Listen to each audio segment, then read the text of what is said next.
Hello बच्चों।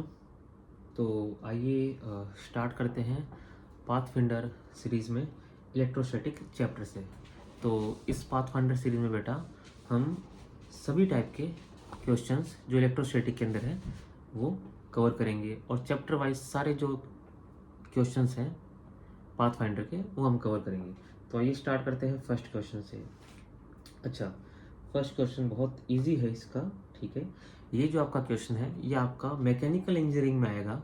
जब आप चैप्टर पढ़ोगे वहाँ पर एक सब्जेक्ट आएगा फ्लूइड मैकेनिक्स, वहाँ पर आपका आएगा डायमेंशनल एनालिसिस। तो इसके अंदर as it is concept use होगा डायमेंशनल एनालिसिस का।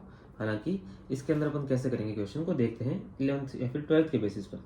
तो समझो बात को, क्या बोल रखा है मेरे पास आइडेंटिकल चार्ज हैं जो कि हैं क्यूब के कॉर्नर्स पर रखे हुए। ये लीजिए,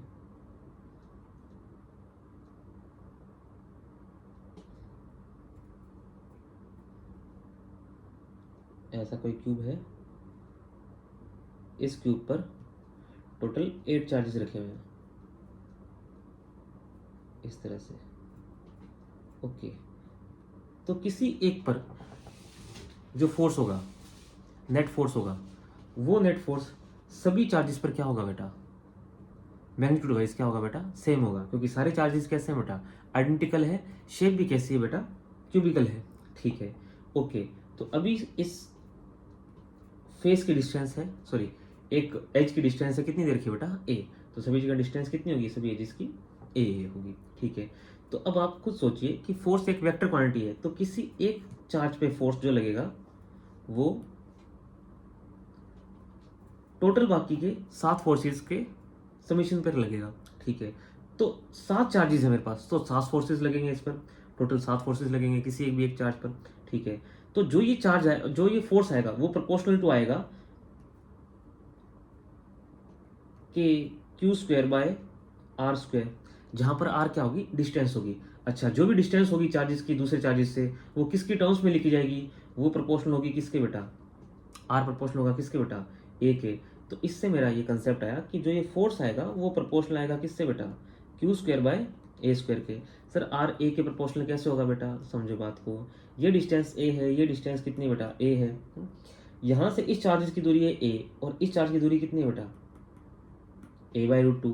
अच्छा, जो फेस डायगोनल पे बैठा है वो उसकी डिस्टेंस कितनी है बेटा? a√3। ठीक है, अच्छा वैसे ही इस पर बैठा है वो कितने पर बैठा है बेटा? a√2 पर है। इस तरह से ये सारी टर्म्स में जो डिस्टेंस आ रही है वो सारी ए के प्रोपोर्शनल आ रही है। ए के प्रोपोर्शनल आ रही है, इसका मतलब फोर्स वेरी कर रहा है किसके प्रोपोर्शनल बेटा? 1/r²। और आर किसके प्रोपोर्शनल है बेटा? ए के प्रोपोर्शनल है, तो फोर्स किसके प्रोपोर्शनल आएगा? Inversely proportional to a square. यहाँ से मुझे पता चला कि अगर मैं डायमेंशन चेंज कर देता हूँ क्यूब की, तो अब जो नया फोर्स होगा वो प्रोपोर्शनल होगा, चार्जेस को सेम रखा, ए से क्या कर दिया बेटा? चेंज बी, तो फोर्स प्रोपोर्शनल आ जाएगा inversely proportional to b square. यहाँ से मेरे पास एक टर्म है कि force proportional to q square by a square है। दोनों को क्या कर देता हूँ बेटा? मैं दोनों इक्वेशंस को डिवाइड करता हूँ। यहाँ पर आ जाएगा f by f dash equals to q square से क्यू स्क्वायर क्या हो जाएगा बेटा? Cancel out. B square by a square, यहाँ से मेरे पास क्या आया? एफ डैश की वैल्यू देखो बेटा कितनी आई? यहाँ से एफ डैश की वैल्यू आई f a square by b square.